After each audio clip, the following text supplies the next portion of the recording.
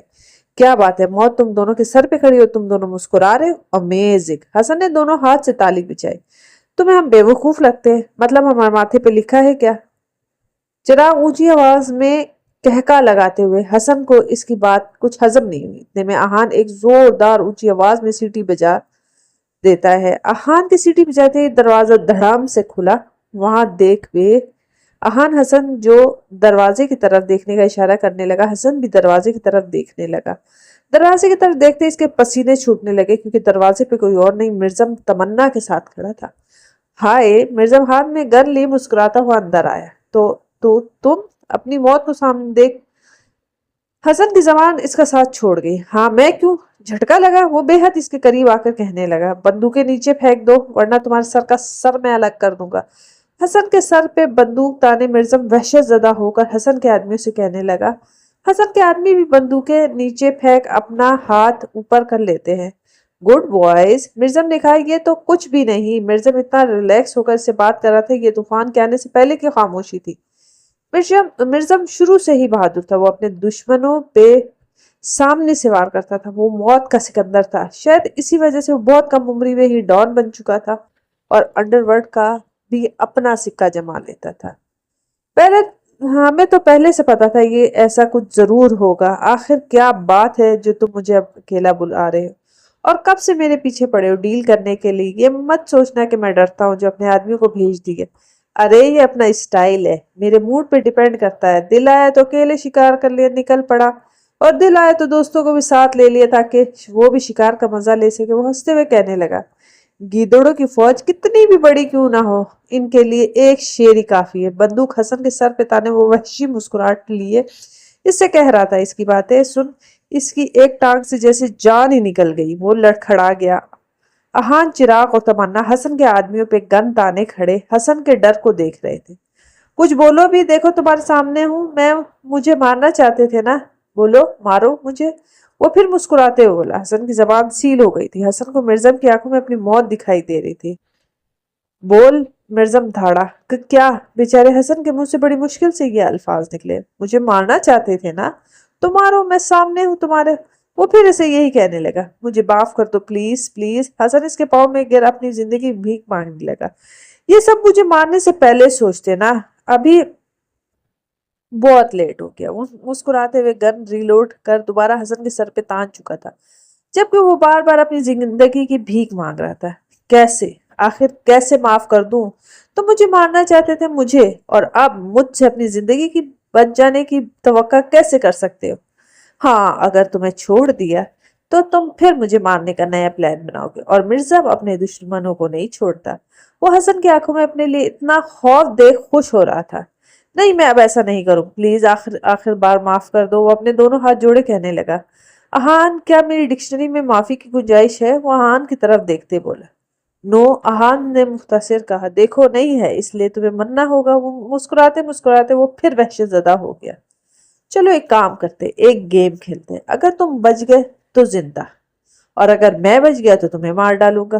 مرزا اس کے ساتھ موت کا کھیل کھیلنا چاہتا تھا جو وہ اکثر کھیلتا تھا۔ مطلب؟ حسن اب اٹھ کھڑا ہوا۔ مطلب یہ کہ اس میں صرف ایک گولی ہے، گولی ایک، ہم دو۔ اب دیکھتے کون زندہ رہتا ہے اور کون اوپر جاتا ہے۔ سو لیٹس اسٹارٹ، اسے کہتے۔ وہ گر اس کی طرف ہاتھ میں تھما دوسری پستول نکال اس کے سر پر تان دیتا ہے۔ دونوں باری باری گن اپنے سر پہ رکھ کر چلاتے۔ ابھی تک گولی کی آواز نہیں آئی تھی۔ چلو اب تمہاری باری۔ مرزا اب گن حسن کو دے دیتا ہے۔ وہ پھر اپنی آنکھیں بند کر کے گولی چلا دیتا ہے۔ اس بار بھی گولی کی آواز نہیں آتی۔ یہ دیکھ وہ مسکرایا تھا۔ اسے مسکراتا دیکھ مرزم بھی مسکرانے لگا۔ مرزم بھی خود پہ گن رکھ کر گولی چلا دیتا ہے۔ گولی اس بار بھی نہیں نکلی، اور پھر حسن کو گن تھما دیتا ہے۔ اس بار حسن اپنی دونوں آنکھیں کھول مسکراتا ہوا گولی چلاتا ہے۔ اوہ ہو بیچارہ! گولی کی آواز سن مرزم مسکرایا۔ گولی چل چکی تھی اور سامنے کھڑا وجود کچھ ہی سیکنڈ میں ڈھیر ہو چکا تھا۔ میں جا رہا ہوں، تم ان کی اچھی طرح خاطرداری کرنا، دنوں سے کہتا ہوں، غصے سے چلا گیا۔